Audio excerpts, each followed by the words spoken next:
welcome to the stage, Patty Skinkis. Dr. Patty Skinkis. I see that as my marker of success at the university, that I don't need a long, tedious bio read off. That means I'm doing my job as an extension specialist, so thank you very much, everyone. I'm very happy to be here today to talk about the Statewide Crop Load Project. You know, I have a different title here, basically to talk about how we define the yield quality paradigm here in Oregon for Pinot Noir specifically. And I have my individual name up there as presenter, but certainly I've been the project lead for this area of research since about 2010. But it's been an effort that's involved a lot of different people throughout the years. And the main focus of evaluating yield management has been to understand what is our target, where do we need to be to produce quality wines. We all know that Oregon has to produce at the high end, the premium tier market in order to be competitive. And I recognize that early on, part of that goal is achieved by doing crop thinning. So back in 2012, a long time ago, we started out doing some evaluation. So one thing we do in extension and in research is to understand our audience, know what's going on so we can evaluate it scientifically. So we started out with an industry survey in 2012 and we asked, what are the yield management practices? I kind of had an idea from working with so many of you and the industry overall, but we found that 82% of the industry who answered the poll, and this is statewide, did cluster thinning. And what was surprising, and maybe not to everyone, is that 67% of those who participated in the survey basically were targeting a very narrow range of yields. So it was between 2 and 2.75 tons per acre across the board. And this was for Pinot Noir specifically. Basically, people said we only focus our efforts on Pinot Noir. And it's costly. It's about 40 hours per acre to do that cluster thinning. And this was just what it was in that time of 2012. Well, along that time frame, of course, the Great Recession happened. People were looking at their vineyard production budgets or vineyard management budgets, their wine production budgets, and seeing that they had to do something to stay competitive in that market. And I recognize this is a great opportunity to try to evaluate how much we really need to be looking at yield management, because the basic in any farming operation is the baseline yields is what is going to be your collateral for increasing profitability. So I started out doing some smaller scale projects early on, but realized that in order to have a real true impact in industry with a very tightly held paradigm of looking at yield and quality was going to require a very large, long-term, and collaborative effort. So we started out what was called the Statewide Crop Load Project. Statewide because it was initially meant to be anybody in the state of Oregon who wanted to participate could. And the goal was to engage industry to take part in crop thinning studies, so yield management studies, to understand what the yield impact is if you adjust your yields, because people weren't really adjusting their yields. They weren't trying this before we tried this study. They basically were told, this is what we're going to crop thin to, that's what we're going to do, that's what we need to do. So this project was designed to evaluate that across a lot of vintages and a lot of vineyards. And the goal was, first of all, engage industry in that process as researchers to be doing this alongside us at OSU. The second thing was to understand, obviously, all of the data coming in, what our yield targets should be based on the site characteristics, the climate, the vintage, the wine quality endpoint, etc. The third goal was, at the end of all of this, come up with some guidelines. And the fourth part was to determine how we might be able to use this longer term as we see we have climate change. But before I begin, I want to ask you to all answer a few questions. So if you want to take out your mobile device, your phone, and scan the QR code, and there's going to be a series of questions, and it'll take you through those questions, and you'll be able to see the responses once everybody kind of scans the QR code and answers those questions. And there should be a series of 3 questions that'll take you through, and then I'll go through each one of those to see where we're at with respect to the audience.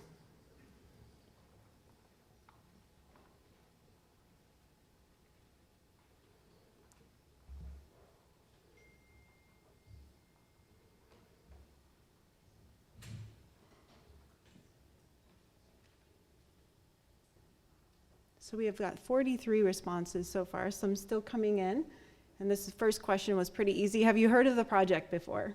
So the majority have, which is good. I presented last week in Southern Oregon, and about only 50% had heard of the project. So, and about a quarter has not heard of the project. So that's great. You'll learn, well, I think everybody will learn today.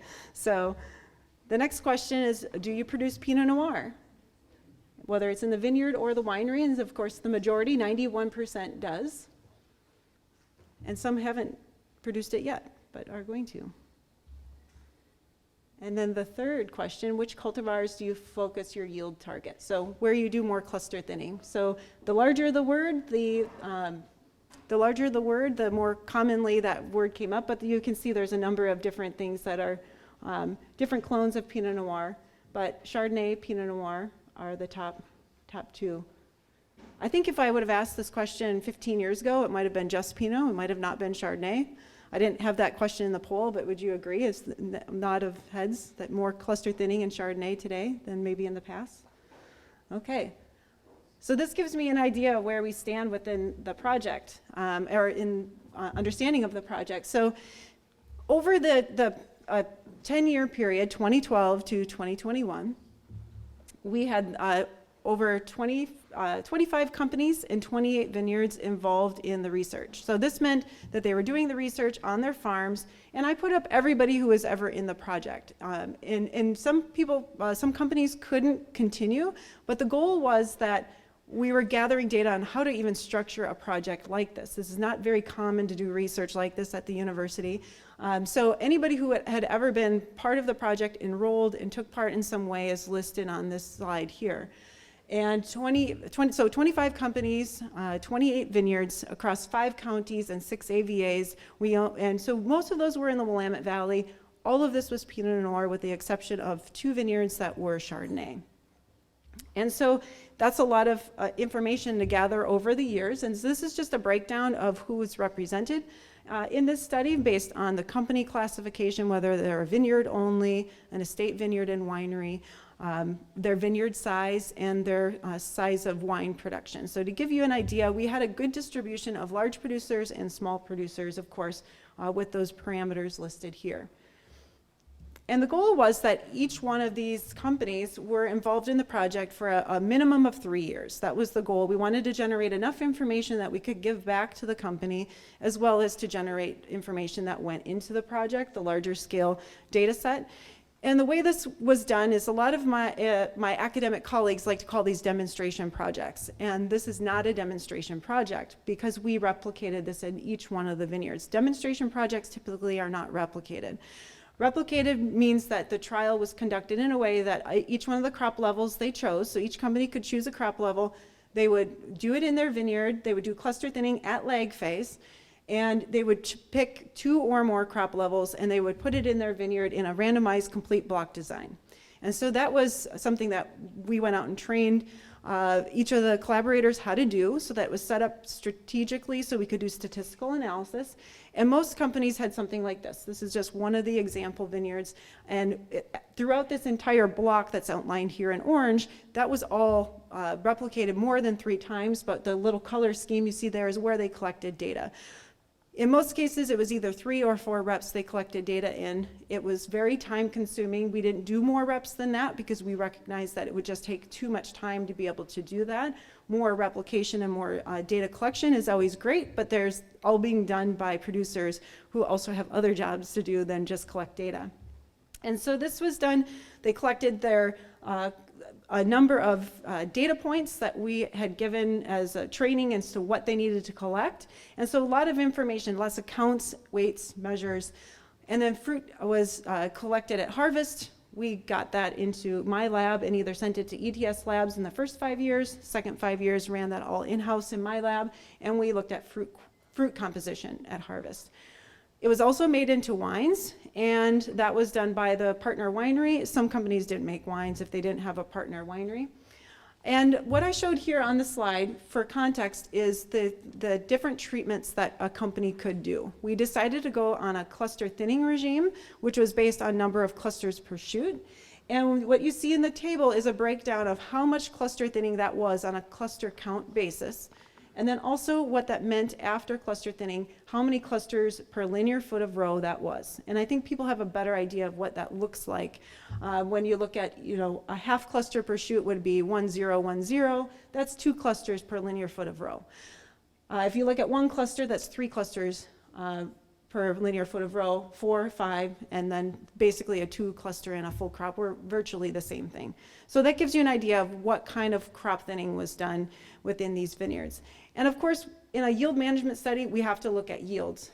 So this is the yield data. I'm not going to show it by each company each year, but this is just showing the baseline for where we are at for the entire time in the project, the amount of yield we had. So these are means and standard deviations for each one of the crop years included in the project. And there is a trend there that basically yield is variable. We know this in Oregon, we have highly variable yields. And with the big error bars, that's expected because we're controlling crop levels. So that's why there's so much error there, because we have the low crop and the high crop included in those values. And we can see that there's some high crop years and low crop years, but I want you to look at the y-axis, and that is in pounds per linear foot. And that's in pounds per linear foot of canopy, not row. And the distinguishing reason for me saying that is because we had some companies that had double canopies, but the vast majority were single canopy VSPs. But more specifically, I want to point out what our yield levels are. So we are usually not getting even to 2 pounds per linear foot. We are at 0.4 to about 1.6 or 1.8 at the very max. And our 10-year mean for yield was under 1 pound per linear foot. So 0.94, and that's including all the crop thinning treatments. And a lot of the yield variability that we see between years is based on cluster weight. So these are the cluster weights from those years. If you had good set or you had poor set, that's really going to set the stage as to whether you would have a high yielding year and a low yielding year. And so we see that in the 2015, for example, big yield year, largely due to cluster size. And we had them collect data on cluster counts, cluster density, shoot density, and this is really the cluster weight that drove the differences in yield between years. And one of the things I want to just point out before we get started to talk about some of the results is what is standardized across all of these vineyards. And this was looking at data that came in at the end of the study, or it came in all during the study, but I didn't use to show this information until the end of the study when I realized people weren't understanding our yield in terms of what's possible. And this says it all. It's shoot density by year. And it looks pretty consistent, doesn't it? So it's very consistent. There's some blips there, but it's basically between 3 and 4 shoots per linear foot. And this was very consistent across all of the sites in the project, even though they had vastly different, soils or rootstocks or site characteristics. This was very uniform. So it was all normalized naturally by our practices due to cane pruning and shoot thinning. So everybody was doing their job, and that was our baseline. Nobody was doing extra shoots per linear foot. Nobody was doing extra canopies that were overlapping. So we were really working within the confines of cane pruned, shoot thinned vineyards, which is in the most, we need to do that in this climate. The second thing we looked at also is fruitfulness. So fruitfulness is how many inflorescences there are per shoot. And we had these data collected after shoot thinning, and we see that's pretty standardized as well. There's some variability between the years, but basically it's between 1.4 and 1.8, and on average it's about 1.7 inflorescences per shoot. That's what we get with Pinot Noir. We're never perfectly at 2, and we're usually, somewhere above 1.5 on average. And that was variable by year, but not so much to explain the yield differences that we would see in the project. That was largely driven by cluster size. And this figure is basically just showing the breakdown of the yields when we look at the different cluster thinning regimes. So if we look from the standpoint of the no-thin, so some companies included a no-thin control where they didn't thin anything, and we look at those years, you can see that's highly variable by year as well, again, based on the cluster size, because this is in pounds per linear foot again, looking at what our range is, we're looking at sub 2 pounds per linear foot for yields. And I'll never talk tons per acre. You'll have to do those calculations in your head for your own situation, because pounds per linear foot is really the common unit we need to talk about when we're looking at yields. And the range there for a non-thin or no-thin control was between 0.7 to 1.8 pounds per linear foot. So that was the minimum and the maximum. That wasn't the mean. And then everything else that was crop thinned, whether it was the 2 cluster, 1.5, 1, or 0.5, was between 0.97 to 1.2 pounds per linear foot on the average. So again, the reduction for like a 2 cluster per shoot would be less than 5% reduction. 1.5 would be about a 20% reduction. A 1 cluster per shoot would be a 40% reduction in cluster thinning, or in clusters per vine. And then the 0.5 would be 60% yield reduction. And so we thought, we've set up these trials, we're going to see some major differences in fruit composition. That's going to give us a guideline as to what is our max, what's our ceiling, and what's our floor for this project. Because when we did the survey back in 2012, most people said they were doing cluster thinning because they needed to hasten ripening. They had to make sure they got ripe in a cool year before the rains came, and to ensure quality. So then we thought, well, if cluster thinning does this, we should see a difference between the no-thin, and we would see improved fruit and wine concentration. So this is basically a statistical summary of all the differences that existed in the project. And this is how you read this, is that each one of the bars represents a tally. And the tally reflects how many vineyards in that year, in the entire project, had a difference in either Brix, pH, titratable acidity, YAN, anthocyanins, phenolics, or tannins. And if they had a difference with cluster thinning in any one of these parameters, they got a tally. Now, if you look at the y-axis to see how many number of vineyards, there's very few vineyards in any one year that had a difference between their treatments. So keep in mind, there's between 10 and 15 vineyards in the project in any given year. And there's some sites that had, most sites had some difference. And it might have been that the sugars were different by cluster thinning. Maybe it was the pH, or maybe it was the anthocyanins. So that was 42 to 85%. There were some that had no difference whatsoever. So between 15 and 58% of the sites in a given year might have not had any difference in their fruit chemistry when we got it. And everybody harvested, they made the call in their vineyard. They made the call as to when they wanted to harvest.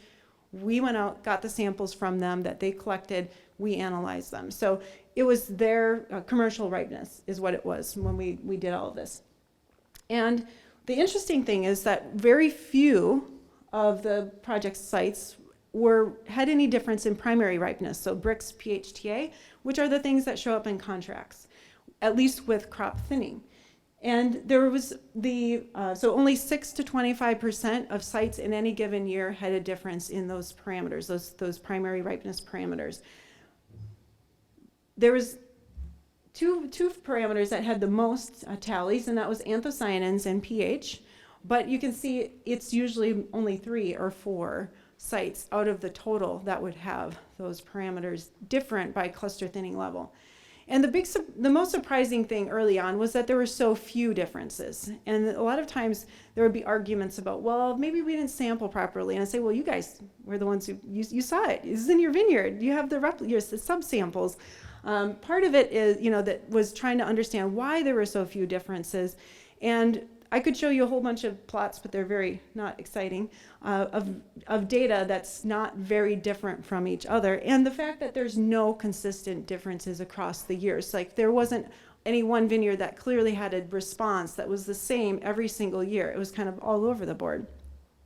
And I just wanted to point out here, the 2015 year was the biggest crop year. We had 1/3 of the sites that had a clear response of of crop thinning leading to a difference in sugars. But we reached a yield that was not usually attainable.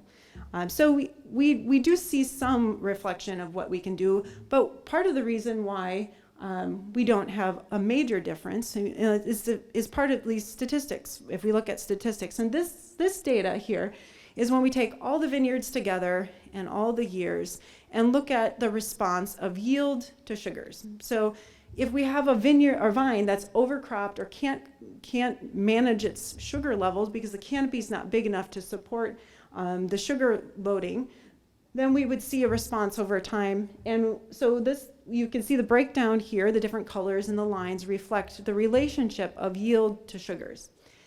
And there is a relationship. You increase yields and your Brix reduces. So we can see the pattern that everybody's expecting to see when we throw all of the data together.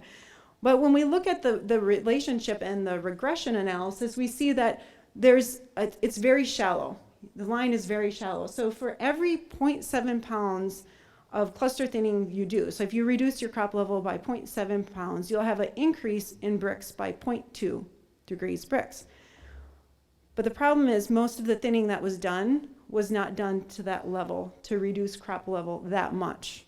So while we can see that there's a pattern there, in any one site, that's why we saw such little impact on the basic primary ripeness, because we didn't have very high yields to go from. This data is heavily influenced by the 2015 year, where we had high crop levels. So you can see that green that comes out further in the pounds per linear foot on the right. But that doesn't mean we can't learn from the high crop years. So the high crop years, when I've looked at this data across all of the years, we've got a number of different years that we can, locations we can look to. So this is 2015 yield data from the different sites that were in the project that year. And we looked at the project sites that had a difference in sugars. So these are 4 of those vineyards. And so there were 13 vineyards involved that year. 4 had cluster thinning impacts on Brix. And then we looked at, because they had a higher variation in their yields, you can see their bars are wider, reflecting the fact that they had, a lot of these vineyards also had very low crop thinning treatments compared to higher ones. And so what I did was I pulled that data and looked at it from the standpoint of if I threw all of the data in or just those 4 vineyards. So just those 4 vineyards is the blue dots there versus the orange dots are all of the other vineyards. We get a relationship that we can then plug into to see what is our threshold in a year like 2015, which was warm. What kind of threshold will we have? And based on those 4 vineyards, the threshold is 1.7 pounds per linear foot. And that would get us to a Brix level of 23 Brix. If we went any higher than that, we're starting to get a little bit lower in our Brix. If we went lower than that, you certainly would see still an increase in Brix, but it's not going to be to a large degree. A lot of people like to say in those years they would hang fruit heavier, warm years and big crop years, to hopefully achieve more acidity. While we did see a relationship with crop thinning and pH, when we threw all the years together, or threw the 2015 data together, this is what it looked like. There's no relationship at all. It's just a cloud. It was mostly a sugar response in that year. And then across all of this data that we looked at, there's certain sites that definitely do need to crop thin more than others. And it became clear that if there's a relationship with vineyards that are high density. And the high density vines basically and high density vineyards in the study were at about 5.25 feet between rows and about 1 meter between vines. But it really was just when you're getting to 6 feet and less between rows, we end up having enough vigor in the Willamette Valley that those canopies grow beyond their hedge box, and they start shading the rest of the canopy. And it's very clear that what's limiting them is the shading of the canopy by nature of the high density, and less so our climate overall. And so other vineyards with wider spacing did not have that same crop thinning response as a result. So definitely high density does need to have more cluster thinning if it's high vigor, and the spacing, the canopies basically are shading each other.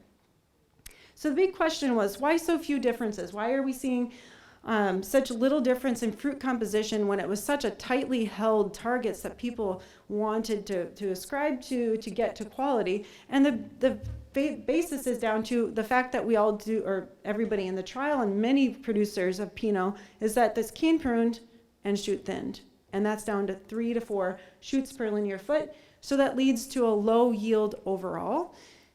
And then vines were also not overcropped in this study when we looked at actually metrics that would evaluate that, and we had warm seasons. So one of the things that a lot of people said when they first started the study was if we crop these vines to the full extent, they will be devigorated, they'll be weak, they will not grow very well. So we looked at pruning weights and relative to yields. And the pruning weights actually were never different with any crop thinning treatment except for a few vineyards. But generally speaking, our vines weren't overcropped to cause problems with devigorated vines over time. And when we looked at the crop load index, so crop load is not yield, it's the yield divided by the pruning weight. So it's saying how much yield we have relative to the canopy size.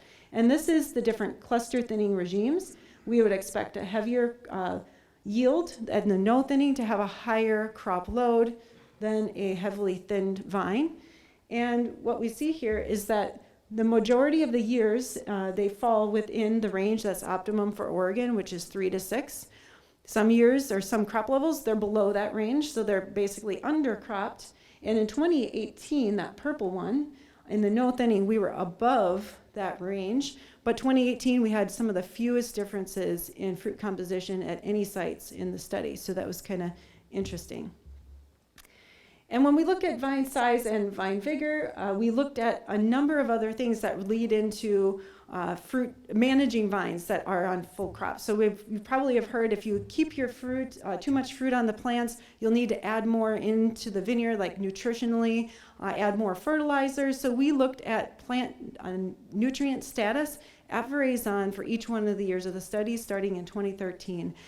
It's a lot of data and it's not very interesting. Basically, crop level did not influence the vine nutrient status. So again, probably because it's not overcropped. And I mentioned already that the pruning weights were within normal and they were not influenced by crop thinning. They're probably influenced more by seasonal precipitation than it was really due to crop thinning. So there was no taxing on these plants. Also, from this, I mentioned already that we were warmer. When we looked at the data across all the project sites, this is data just from one of the project sites, but it looks very similar for many. When we look at the weather data from the 10 years of the studies from 2012 to 2021, we see that we were between a 0.5 degree to 3 degrees warmer. In most of the years of the study, we had more than 400 heat units, between 300 and 400 heat units, depending on the site. And this is all growing season data, so from April 1 to October 31st. And we had less rainfall in 4 of the 10 years. So we were warmer. We could see that in almost all of the sites. So that is also likely to explain why we're seeing less difference. People were able to hang their fruit out and get it to a ripeness level that was at or above 23 bricks each one of those years. And the big question is, okay, we did all this work, we looked at the vineyard-specific data, there weren't many differences, and a lot of times people are asking me, well, how was the wine quality impacted? Well, we had a number of ways to look at this. Recall I mentioned that each one of the companies was asked to produce wine if they could, and they would do it at a commercial scale. We had some parameters to make the wine, but it was largely meant to be made for research purposes, but still within the commercial amount or volume. And that went into an OSU winemaker panel for the first 5 years. So that was led by Elizabeth Tomasino, our sensory scientist at the food science department at OSU. And those results basically came back as there's not any difference that's identifiable to a yield level. It's more indicated by vintage and winery. So then we went in the second 5 years to just looking at in-house sensory. So in-house sensory, we actually came up with a protocol, gave it to companies and said, if you do tastings, use this protocol. Unfortunately, we didn't get many people to return that, so we have an incomplete data set for all of the companies, but we know that a lot of the companies did produce some sort of internal tasting, or did a tasting, we're just trying to still extract some of that information. And then we did an industry technical tasting in December of 2019. And that we basically focused all on Pinot Noir. And a number of you I know were at that event, and we have data from that, and we are looking at that now. And that's teasing out some differences on an individual company basis, but we only had certain vintages. We had 2014, 15, and 16 when we did that.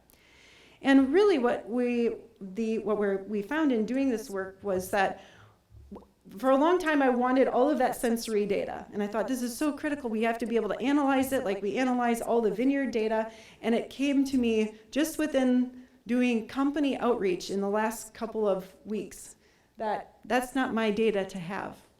And the question is the data that we get from the individual companies. And so over the last few weeks, we've been meeting with individual companies and doing basically trying to close out the study and determine what was the true impact. Recall the first goal was to engage industry in this project. Second goal was to come up with guidelines.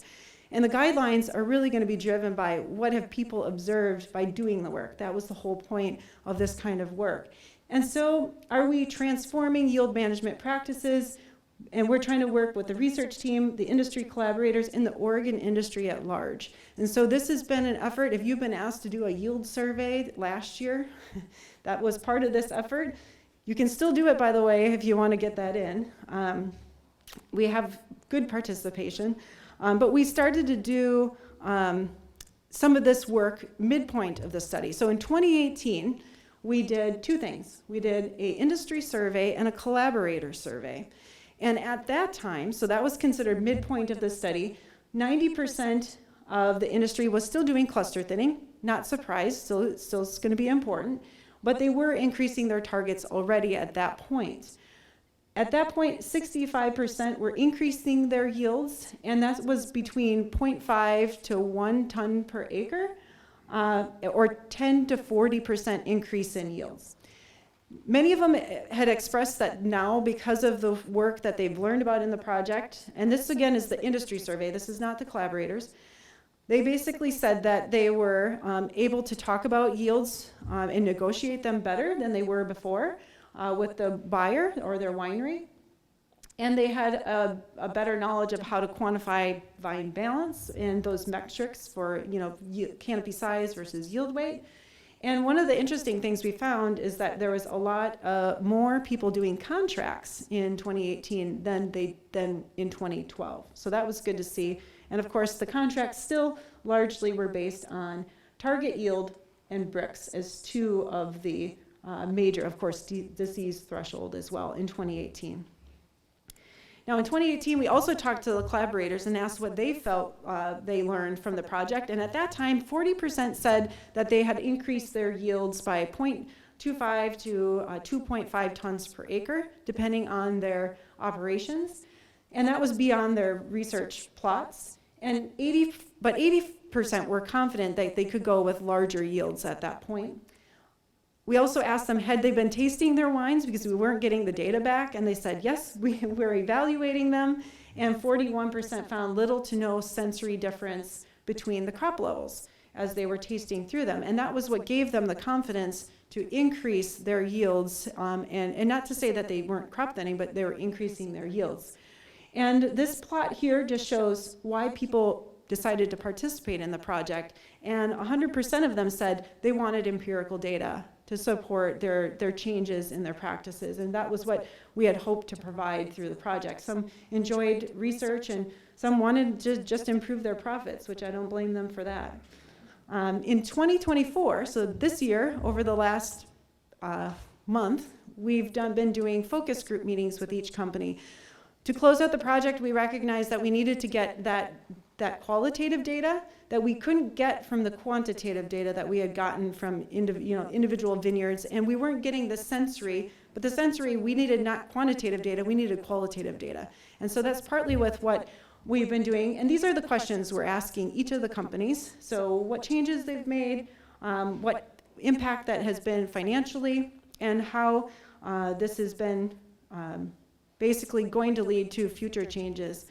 And so we've had quite a whirlwind of meetings in the last month, and this is just a picture of, I think, seven of 9 presentations we've done and meeting with companies, including one yesterday with Airly. So thank you. And some of the results from this, what we've found out, it's been, so I just mentioned in 2018, 40% said that they were changing their yield practices of the collaborators. So now we're finding that 100% of them are confident, based on the research, that they can go with higher yields and still maintain quality. Now, there's some participants that they went into the study with too high of yields and knew it, and they're adjusting. So they're adjusting to that sweet spot for their company. And they have adopted these practices in all wine tiers, not just for maybe their Willamette Valley. They're adjusting it across different wine tiers. And many have focused less on a yield target and more on the health of their vines or the seasonal variation that they have, or when bloom date is and what they project for the rest of the season. So being a bit more smart about that. Many have realized that there is increased revenue and increased efficiency when learning from this project that they can see as either increased profits or through labor savings in the vineyard. This second to last point is music to my ears, is that they're using smarter yield metrics, so talking pounds per linear foot. And so other places I've gone as well to talk about this project, especially premium wine growing regions, that's one thing they struggled. They said, how can we get growers to talk pounds per linear foot instead of tons per acre? And so this has been something that I've been hoping to get people to understand how to do that. And the impact is also been explained by each one of the companies, that it's been largely, even beyond their own company, that some of these results have been shared or realized. So I have a couple more questions for you. So I want you to fill out, scan the QR code and fill out a few questions. And I think there's 3 questions again, so it'll take you automatically through each one of them.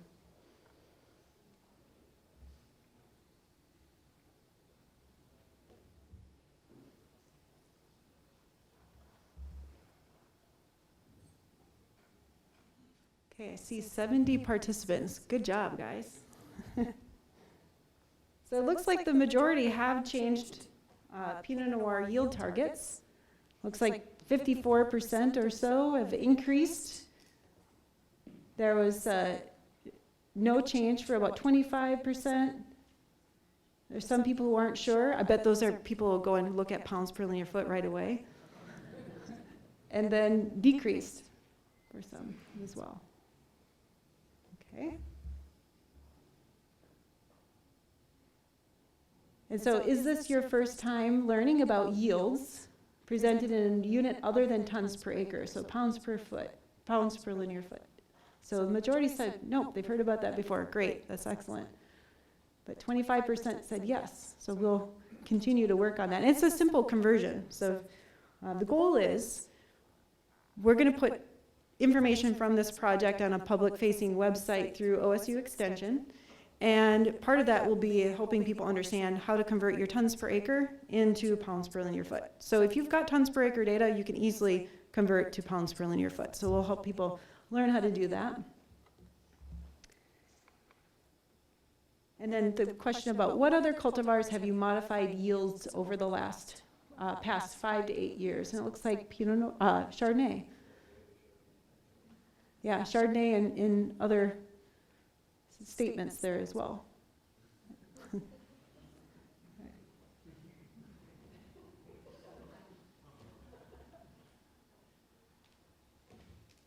I like the high patty one.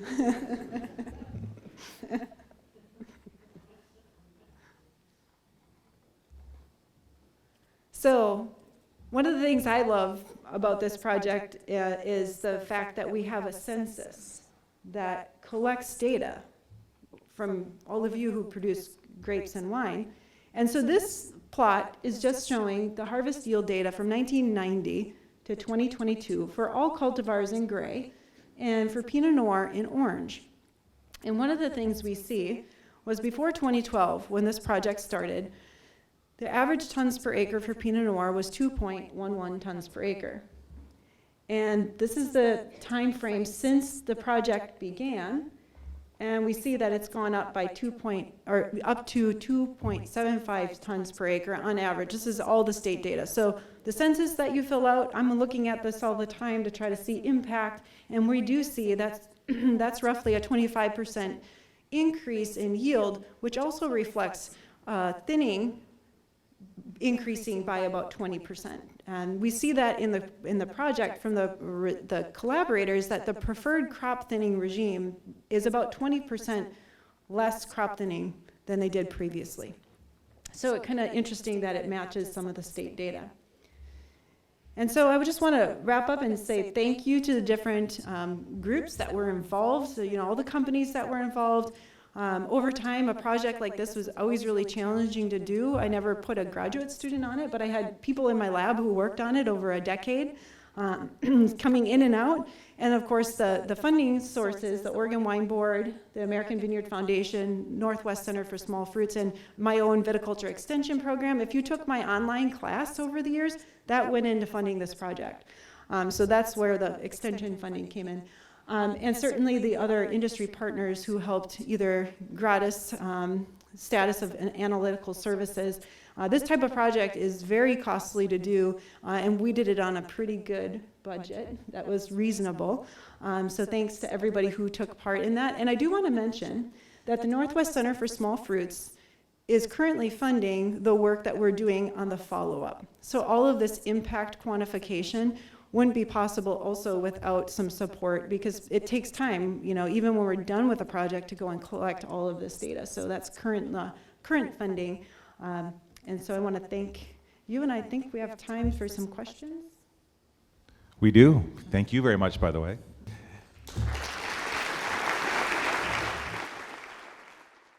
This is maybe just peripherally related to the yield discussion, but last year in 2023, there were areas of vineyards, fairly widespread, weak areas. Thoughts about it related to the freeze in 2022 and drought conditions, and I was wondering if you had any thoughts about yield targets in this year related to those areas, and whether you had thoughts about targeting lower yields in those weak areas might be something to think about. So the best way to target yields to the weak areas is to look at the pruning weights. So if you have pruning weights from longer than just last season, but even longer term, just assessing the vine health, and that's going to really determine whether you should be adjusting crop level. And knowing your crop estimates. And that can be done pretty early. It doesn't have to be very late. So another thing from all the yield management research that I've done, we included coming up with increase factors, so you don't have to wait till 50 days post-bloom. And if you truly have weak vines, and you know you have a heavy crop out there, crop thinning early is not a bad thing. But you probably are going to be in a pruning weight that's less than 0.2 pounds per linear foot. So that's, again, knowing your pruning weights and then knowing the metric for what's considered weak and to do adjustments. And so, yeah, it's knowing basically what do your plants look like, what does the past look like, and adjusting accordingly. Yeah. Oh, the model. So the crop estimation model, if you're not aware, so we have a Pinot Noir one. If you go to the OSU Extension website and put in Pinot Noir crop estimation, you'll get the Excel spreadsheet, and basically all you have to know how to do is record your bloom date, and then you say, well, it's 30 days post-bloom, I'm going to go get my crop estimates, I'm going to do my counts, and I'm going to get weights. You plug in those dates, it'll give you the increase factor to use. So not having to wait till 50 days post-bloom and use a very rough estimate too as an increase factor, that's what that was designed for. And not only do we have one published for Pinot Noir. We're having a Chardonnay one that we hope to publish soon. And if you come to Grape Day at OSU, you'll learn more about that. But I'm willing to give out the Chardonnay one also ahead of time. As long as you don't give it to another researcher who will publish it under me, because we have 7 years of data. And so that went into that. So if there's one thing I do it big, and it means that there's a lot of data to support it. But anyway, we have the Pinot Noir already available if you just look for that, or if you can reach out to me. But the Chardonnay one, I'm willing to allow beta testing, and I know that there's some people who have already used the Chardonnay one, so, yeah. Can you speak just a bit on the sample vineyards that you used in terms of spacing and vine density and kind of where that fell? So spacing, everybody who joined the project was volunteer. So I didn't select, and go out and say, I want a certain percentage in this density. The vast majority were at 7x5 spacing, so 1245 vines per acre. There were 4 of the 25 that were at the kind of what we consider that high density, so was at the 1.5 meters by meter, and there was a few at 6x4. So yeah, and we had a few that were wider space, like 10x8, 12x6. So, and we had a couple Scott Henry and GDC. So, yeah. You've probably been asked this before, but I've never heard the answer to it. Disease pressure, is there data suggesting that higher yields increase disease pressure?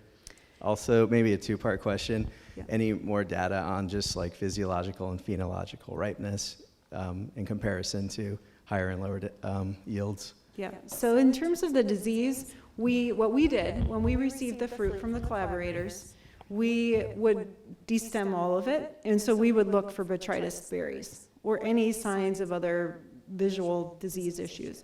And there was never a difference based on, say, the full crop in the one cluster, especially in years like 2013, 2016, and 2019. That tended to be where we had more of the kind of rains towards harvest. So we did not see that, but I think that was largely because of our shoot density and our, so the shoot density of 3 to 4 shoots per linear foot, and there wasn't, a greater shoot density that would lead to more disease problems.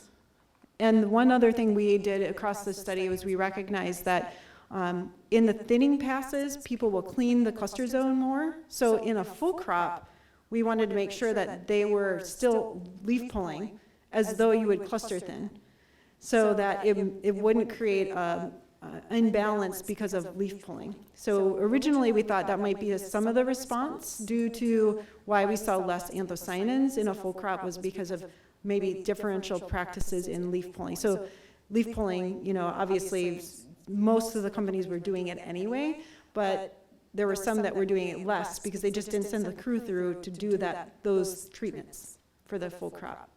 Second question, in terms of phenology, we didn't have collaborators report any phenology differences by crop level. We had them just report for the vineyard. So we have phenology data, but in terms of kind of other ripening parameters, we did ask for fruit ripeness data that leading up to harvest. But that was really a lot to ask of people, because within the project to be able to do and so sometimes we were getting just one sample rather than replicate samples, so we don't have a real complete data set there to show like 3 weeks prior or how many weeks prior to harvest to see a difference in whether they came together. So, and all of the collaborators would harvest on the same date, all of their treatments. There wasn't a differential harvest, and if they chose to do it, I made them double samples so that we would always have side-by-side comparisons. So like if they pulled the one cluster off earlier than the full crop, I made them also get a full crop sample the same day and analyze it. And in most cases, there were no differences, even at that point when they were trying to do a differential harvest. Yeah. One of the trends or myths that I'm hearing lately is that in these warmer years, it's better to have a higher crop load to extend hang time, supposedly to get more anthocyanins and more flavors into the grapes. Did you do any analysis in the timing between bloom and harvest at a higher crop load? The days? So I can look at that data in that way, but we just made it simple. Because, with that many collaborators, I think most of them would have said they would have wanted to kill me when they had to collect the samples, especially if they didn't have a lot of people, because it's a stressful time. So to add on to that, to do more hang time, we didn't do that as part of the study. But we could look at the data from that respect to say, okay, from each individual vineyard, whether, that's the hard part. You'd still be comparing vineyard to vineyard within a vintage, and so that becomes a confounding factor that's hard to tease out. But in terms of, to address that question of hang time, or conversely, people were talking about hanging heavier crop to have more acidity, it really depends on what the baseline yields were for that year. And if the baseline yields are not high, when you do your crop thinning, your amount of change is smaller. And so it really depends on those big years. So if you have a big year like 2015 or 2018, then you could see some of those benefits of hanging the fruit longer, but it's not going to be the same for every site either. Yeah, that's another big takeaway, is that we can come up with general guidelines, but that gets you, I like to say, it gets you in the parking lot. It won't get you to your parking space. You have to get yourself to the parking space. Yeah. But at least you're at the parking lot and you're not in the next town. So, yeah. There you go. Well, thank you, Dr. Patty Skinkis. Thank